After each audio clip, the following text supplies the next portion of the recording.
কি করতেছেন? ওখানে যান। আমি শাহেদ। আসসালামু আলাইকুম, আমি রুহি। ওয়ালাইকুম সালাম।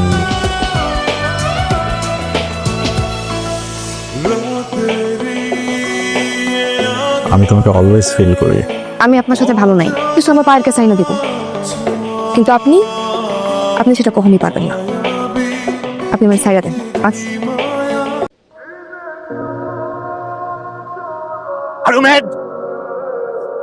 তুমি তো লাভ দিয়ে মরে যাবে, বেঁচে যাবে, কিন্তু তোমার বাবা মা ভাই বোন তাদের কি হবে? তারা তো সারা জীবন তোমাকে মনে রাখবে। তাদের কথা তুমি একবারও ভাববে না? You coward. ঠিক আছে, ঠিক আছে, তুমি তোমার বাবার ফোন নাম্বার দাও, তোমার মার ফোন নাম্বার দাও। I will call them. আমি তোমার ফ্যামিলিকে জানাবো। হারি আপ, ফোন নাম্বার বলো। আমার কেউ নাই। হোয়াট? তোমার মা বাবা ভাই বোন কেউ নাই? এমন তো কোনো কথা ছিল না সাহেব। কেমন কথা ছিল না বলো তো? তোমার আর আমার কি কথা ছিল? আমি ওইখান থেকে আসার পর তুমি আমাকে বিয়ে করবা। 1 বছর হয়ে গেল, বিয়ের কোনো কথাই তুমি তুলছো না, বিয়েও করছো না। আমার দায়িত্ব নেওয়ার কথা ছিল, তুমি দায়িত্বটাও নিচ্ছ না। দেখো, আমার আমার সেমিস্টার ফি দিতে হবে, সেমিস্টার পরীক্ষার সময় হয়ে গেছে, আমি একা সবকিছুই সামলাতে পারছি না। হয় তুমি আমার পড়াশোনার দায়িত্ব নাও, না হয় আমার এই শহরে থাকা খাওয়ার ব্যবস্থা করো। প্লিজ, আমি একা পাচ্ছি না সাহেব। সবসময় তো টাকা টাকা করো, হ্যাঁ? শুধুমাত্র এই একটা কারণে আমি তোমাকে এখন পর্যন্ত কারণ আমি বিশ্বাস করতে পারতেছি না যে তুমি আসলেই ভালোবেসে আমার সাথে আসো নাকি আমার সবকিছু দেখে আসো। তুমি চিন্তা করো না, বাবা আমাকে পকেট মানিটা দিলেই আমি তোমার সেমিস্টার ফি দিয়ে দেবো। ওকে? আচ্ছা শোনো, ওই যে আমার ফ্রেন্ড আছে না জামাত, তোমাকে বলছিলাম, ও ফোন করছিল একটু আগে। ও বলছিল ও আর ওর ফ্যামিলি সবাই আজকে গ্রামের বাড়িতে যাচ্ছে। তো আমি ভাবতেছিলাম যে আমাদের তো আজকে মানে 2টা ক্লাসের গ্যাপ, প্লাস ওয়েদারটাও খুব সুন্দর। আমি একটু চাইলে যেতে পারি ওর বাসায় গিয়ে একটু কোয়ালিটি টাইম স্পেন্ড করলাম। শাহিদ, আমি তোমাকে আগেই বলছি, বিয়ের আগে এসব কিছু সম্ভব না।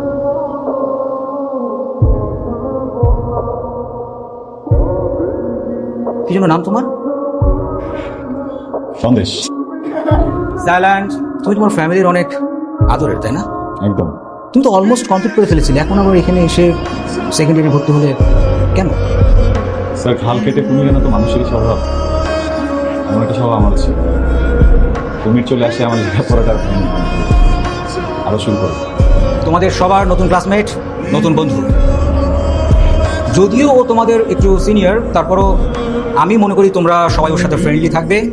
একটা ব্যাপার, তোমাদের মাঝে অনেকেই নতুন কেউ আসলে অনেক মজা করো, অনেক ঝামেলা করো। কাইন্ডলি ওর সাথে এমনটা করবে না, কারণ ওর ব্যাপারে কিন্তু ফ্যাকাল্টি হেড থেকে স্পেশাল মেনশন আছে। সাহেব, তোমাকে কোনোভাবেই ফোনে পাচ্ছি না। আমার আগামীকাল সেমিস্টার ফি জমা দেওয়ার লাস্ট ডেট। আমি এইবার যদি সেমিস্টার ফি জমা দিতে না পারি, আমি হয়তো পরীক্ষা দিতে পারবো না, হয়তো আমাকে ভার্সিটি থেকে বের করে দিবে। স্যার, বাড়ি থেকে এখন টাকা পাঠায়নি, বাবার ট্রিটমেন্টে প্রচুর টাকা লাগছে স্যার। স্যার, একটু বুঝেন স্যার। বিষয়টা সেমিস্টার ফি নয় রোহি, তুমি যদি আরো লেট করো সেমিস্টার ফি দিতে তাতে কোনো সমস্যা ছিল না। ব্যাপারটা হলো তুমি একটা ফাঁকি বাজবে, ঠিক মতো লেখাপড়া করো না, তুমি ক্লাস ফাঁকি দিয়ে এদিকে ওদিকে ঘুরে বেড়াও, তারপর আবার ওয়েবার নিয়ে বসে আছো। তোমার ওয়েবার আগামী সেমিস্টার ফি ক্যান্সেল। এবারের মতো তোমার সেমিস্টার ফি সাবের কল্যাণ ট্রাস্ট থেকে অ্যাডজাস্ট করা হয়েছে। আর তুমি তো জানোই, অসচ্ছল এবং চাকুরিজীবী স্টুডেন্টদেরকে সাবের কল্যাণ ট্রাস্ট হেল্প করে। হ্যালো হ্যালো, আচ্ছা, তুমি ফোন ধরো না কেন? আমি একটু ব্যস্ত ছিলাম, বাসায় আছি। বিজি না? আমি তোমার বাসায় উঠতেছি। বাসায় উঠতেছো মানে? রুহি, রুহি বাসায় আইসো না, আমি বলতেছি ঝামেলা হয়ে যাবে, বাবা আছে। আমি আসলে শাহেদের ফ্রেন্ড না, গার্লফ্রেন্ড। ও আমাকে লাস্ট 1 বছর যাবত বিয়ের কথা বলে ঘুরাচ্ছে, বিয়ে করছে না। ইভেন 7 দিন যাবত আমি তাকে কোনো ফোনে পাচ্ছি না, সে আমার সাথে দেখা করছে না, কথা বলছে না। আমি ভাবলাম আপনার সাথে এসে ডিরেক্ট কথা বলি, সবকিছু ফয়সালা আপনার সামনে হোক। আপনি শাহেদকে একটু ডাকুন। শাহেদ, আমি এসব কি শুনছি? বাবা করলাম, আমি সব এক্সপ্লেন করছি। বাবা, ও আমার পরিচিত, ওর সাথে আমার রিলেশন ছিল, অ্যান্ড একটা পর্যায়ে গিয়ে আমি ভাবছিলাম যে ওর সাথে আমার যায়, বাট আই ওয়াজ রং। বাবা, ও একটা গোল্ড ডিগার বাবা, ও টাকা পয়সা লোভী। মুখ সামনে কথা বলো তুমি। কি মুখ সামনে কথা? কি বলতে চাও তুমি? কেন আসছো আমার বাসায়? She was married. আমি মানি ওর সাথে আমার রিলেশনশিপ ছিল, বাট আমি কোনোভাবেই জানতাম না বাবা রিলেশনশিপের আগে দ্যাট ও ম্যারিড ছিল। আঙ্কেল, বিশ্বাস করুন, আমি লোভী না। হ্যাঁ, আমি যা করেছি সবকিছু ওকে ভালোবেসে করেছি। আমার হাজবেন্ডের সাথে লাস্ট টাইম আমার বলি মনে হচ্ছিল না, আমি ওকে ভালোবেসে আমার হাজবেন্ডকে আমি ডিভোর্স দিয়েছি। আমি শুরু থেকে বুঝতে পেরেছি যে তুমি একটা অসভ্য ফ্যামিলি থেকে এসছো, না হলে এখানে এসে এইসব কথা বলতে না। তুমি আমাদের ফ্যামিলি সম্পর্কে জানো, আমরা কি বিলং করি, কোন অ্যাঙ্গেল থেকে তোমার সম্পর্ক ভালোবাসা বা বিয়ে শাদী পর্যন্ত যাবে। আর তোমার ফ্যামিলি কোথায়? তোমার বাবা মা তো আমাকে এসে বলবে এই সম্পর্কের কথা। আমার তো মনে হয় তোমার বাবা মা আদৌ জানে না তুমি এরকম একটা জীবনে জড়িয়ে গেছো। তুমি বের হয়ে যাও, যাও। আসসালামু আলাইকুম স্যার। ওয়ালাইকুম আসসালাম। স্যার আমি রেডি হচ্ছি, অফিস আসতেছি। আজ থেকে আপনাকে আর কাজে আসতে হবে না। জি স্যার। স্যার কি বলছেন? কেন? আমি কি করেছি? আপনি কি করেছেন সেটা আপনি জানেন না? স্যার আমি তো নিয়মিত অফিসে আসি, আমি সব কাজ মন দিয়ে করি। কেন এমন হচ্ছে? কেন কেন করা হচ্ছে এমন? আমাদের এখানে আসলে সব মানুষের জন্য চাকরির ব্যবস্থা আছে। কি মনে হয় গতকাল একটি বাড়িতে গিয়ে সিনিয়র করে এসেছেন? ওনারা তো আসলে আমাদের বসের ফ্রেন্ড। ওখান থেকে ফোন এসেছে আপনি যে ধরনের ঘটনা ঘটিয়ে এসেছেন, তারপর আপনার এই চাকরিটা আসলে উই আর রিয়েলি সরি।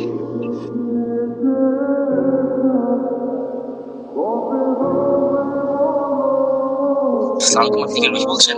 জি বলছি। আপনার চাকরিটা প্রায় নিশ্চিত, শুধু কনফার্মেশনের জন্য আপনাকে দরকার। আপনার কি একটু সময় হবে? আমরা আপনাকে নিজ স্যালারি 15,000 দিচ্ছি, অ্যান্ড যাতায়াত খরচ এবং এভরিথিং আর সবকিছু মিলে আরো 5,000, 20,000 টাকা স্যালারি দিচ্ছি। কি বলছেন স্যার? আমি তো ফুল টাইম জব করতে পারবো না, পার্ট টাইম করতে হবে। আমি তো ভার্সিটিতে পড়ি, আমার ক্লাস থাকে। আমরা আপনাকে পার্ট টাইমের জন্য এটা দিচ্ছি। আমি স্যারের সাথে কথা বলে আপনাকে আমি জানাবো। মিস রুহি, আপনি আসুন। সন্দেশ, আমি তোমাকে এখানে দেখে খুব খুশি হয়েছি। কি নাম আপনার? রুহি। রুহি, আমি কি আপনাকে চিনি? শিমন সাহেব, দেখুন আমাদের এটা তো রেস্টুরেন্ট বিজনেস, তাই না? এমপ্লয়ীদের ম্যানার থাকাটা ইম্পর্টেন্ট। আমরা কোনো ম্যানারলেসকে হায়ার করতে পারবো না।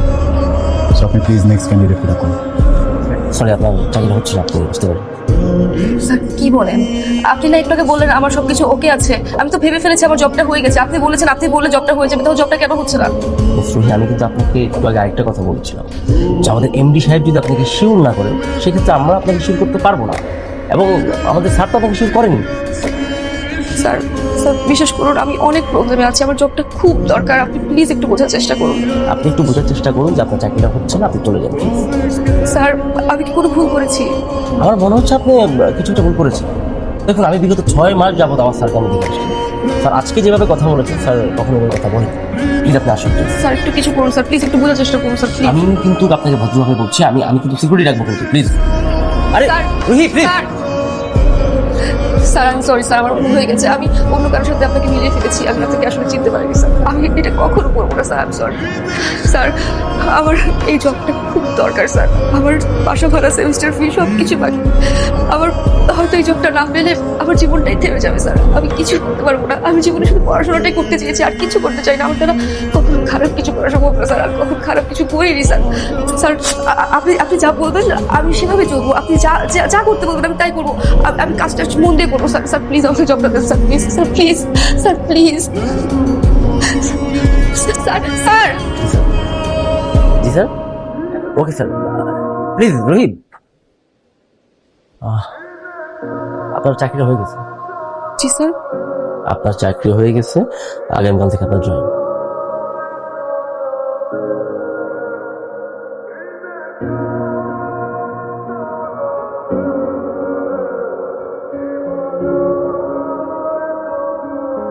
তুমি কি আমাদের স্যারকে আগে থেকেই চিনো? তার মানে ওই দিন তোমার কথাবার্তা শুনে মনে হচ্ছে যে তুমি স্যারকে আগে থেকেই চিনো। হ্যাঁ, আমি ওনাকে আগে থেকে চিনি। উনি আমার ক্লাসমেট, আমরা একই ভার্সিটিতে পড়ি, একই ক্যাম্পাসে আছি। ওনার পড়াশোনায় গ্যাপ ছিল, এখন আমাদের সাথে কন্টিনিউ করছে। আমাদের অফিসের সবার স্যালারি, বিলসগুলো আর আদার্স কস্টগুলো সব বাদ দিয়ে 27 লক্ষ টাকার মতো প্রফিট আসছে। আর এখানে কারওয়াশ ডিপো, রেন্টাকার আর রেস্টুরেন্টের সব ডিটেল। তোর কাছে আমি হিসাব চেয়েছি। বাবা, এরকম করলে তো হবে না, তাই না? যে ছেলে তার স্ত্রীর জন্য শেষ সম্বলটা বিক্রি করে দেয়, আমি তার কাছ থেকে হিসাব নেব। তুমি যে সন্দেশের কাছে এসেছো সে তো তোমার কেউ না, সে আমার ছেলে। তোমার যে হাজবেন্ড ছিল সে তো ওই দিনই মরে গেছে। ওকে আমি নিয়ে এসেছি। আমি কখনোই চাইবো না আমার ছেলের জীবনে তোমার মতো কোনো মেয়ে আসুক। সন্দেশ, আমি ভুল করেছি। আমি তোমাকে ডিভোর্স দিয়ে শাহেদের কাছে গিয়েছি। আমি ভেবেছিলাম ওইটাই জীবন। শহরের মানুষরা অনেক ভালো, জীবনে চলতে অনেক টাকার দরকার।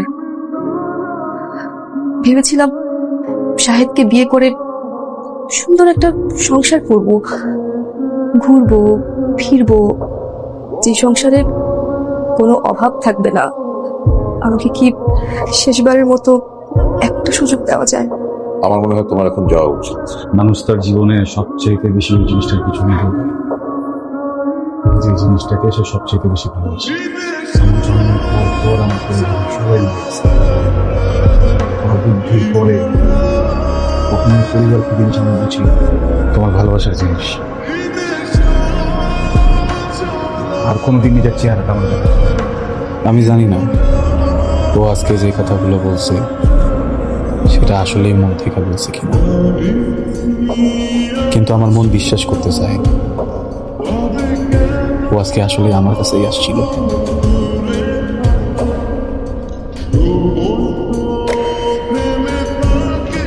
আমার মন বিশ্বাস করতে চায় ও আমার টাকা কেনা, আমার জলস কেনা, আমার এই ভালোবাসছিল। হয়তো বা দেরি করে ফেলছে, কিন্তু নিজের ভুলটা বুঝতে পারছে।